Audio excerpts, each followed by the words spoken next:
mungkin kalau boleh saya katakan ini mungkin untuk anak-anak saya ya, untuk generasi penerus gitu, kita jangan sampai berpangku tangan.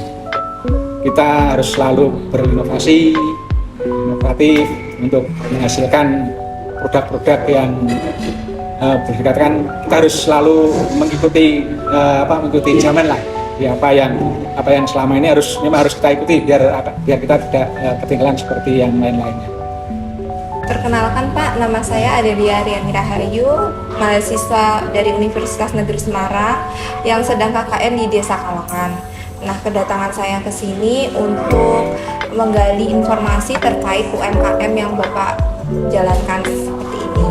Nah, untuk pertama-tama bisa dikenalkan nama Bapak ya? Selamat pagi, nama saya Pak Bintoro, alamat Kalongan, RT 1 8, Ungaran Timur. Saya berwirausaha untuk susu sapi sama sari kedelai. Awal pendirian dari usaha ini itu sejak kapan ya Pak? Untuk awal pendiriannya itu kurang lebih sekarang sudah hampir 15 tahun berarti. Awal mula Bapak bisa kepikiran untuk menjadikan usaha sapi ini itu gimana? Kalau motivasi kita, karena kita waktu itu di wilayah Ungaran dan sekitarnya belum begitu untuk susu sapi belum begitu dikenal oleh masyarakat. Jadi terutama untuk kita jual dari rumah ke rumah. Jadi untuk sementara ini, untuk waktu itu kebanyakan peternak kita jual ke KUD Nampung gitu. Nah, ini Bapak kan menjual produk susu sapi dan susu kedelai. Yeah. Nah, dari susu sapi tersebut itu Bapak ada ternak sendiri atau gimana? Dan untuk susu kedelainya itu Bapak punya dari kebun sendiri atau disuplai gitu Pak? Terima kasih. Jadi untuk saat ini saya sebagai pendidikan penampung, jadi kita belum punya sapinya. Jadi kita masih ambil dari ternak sekitaran Ungaran sini sama dari Salatiga Petasan. Itu untuk susu sapinya. Kemudian untuk sari kedelainya kita masih beli ke toko. Nah, untuk tiap harinya itu jumlah dari suplai susu dan suplai kedelai itu per hari berapa? Kalau untuk susu sapinya mungkin kurang lebih sekitar 500 liter. 500 liter itu nanti kan 1 liternya itu jadi 3 bungkus. Kemudian untuk sari kedelainya seperti tadi masih kalau sari kedelainya cuma sedikit, paling 1 kilo jadinya sekitar 35 sampai 40 bungkus 1 kilonya karo sari kedelai. Nah, untuk penjualannya itu Pak per bungkusnya berapa Pak? Kalau jual kita kan kayak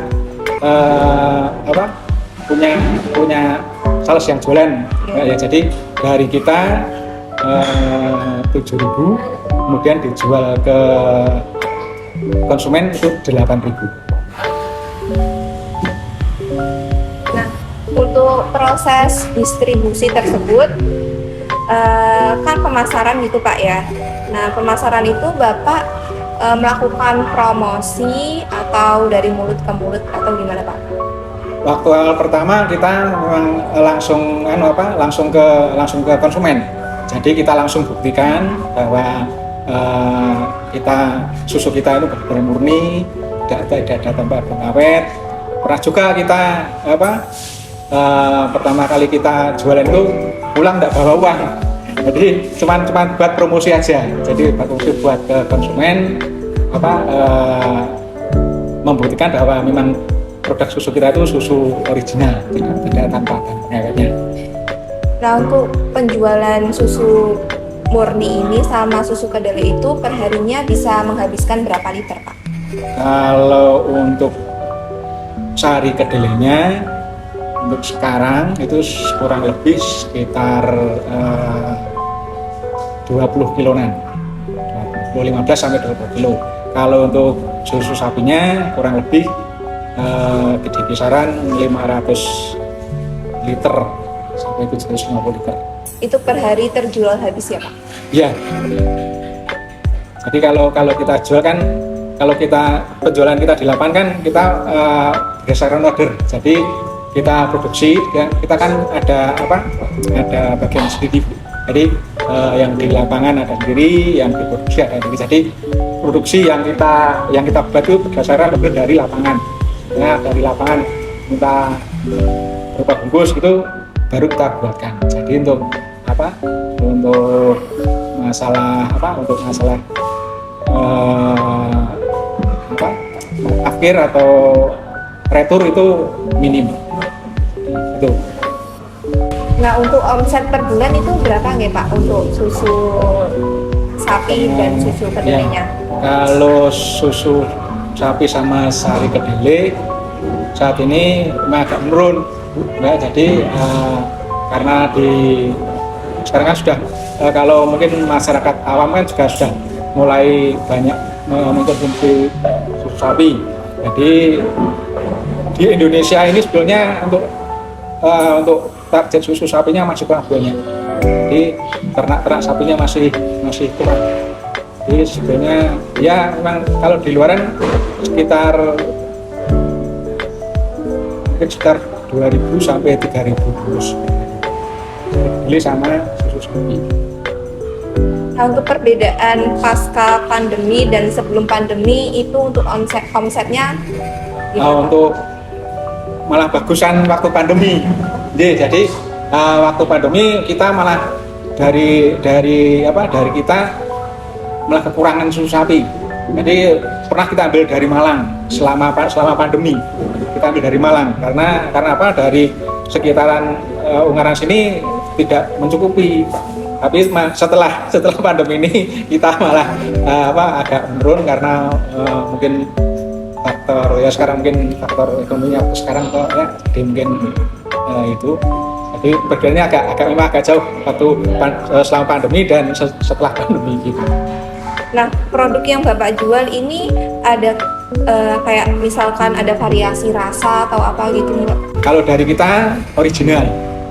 Jadi kenapa kita jualnya original biar masyarakat umum tahu bahwa ini loh susu sapi yang murni, beda dengan produk-produk yang lain yang sudah kayak yang sudah ada dikasih rasa. Tapi kita juga melayani yang ada rasanya. Dalam artian dari yang jual di lapangan itu sudah kita bekali untuk rasanya. Nah, setiap usaha kan pasti ada kayak ancaman gitu, Pak, ya. Nah, ancaman untuk usaha Bapak ini apa nih, Pak? Kalau untuk usaha ini kalau untuk ancaman dari produk susunya, dari susunya sendiri itu pernah kan dulu ada dari sapinya, dari hewannya. Nah, untuk kelebihan dari usaha Bapak ini apa? Jadi tadi yang saya katakan kita jualan original. Jadi kita original, biar masyarakat tahu ini susunya susu yang murni tanpa bahan. Jadi memang kita tidak pernah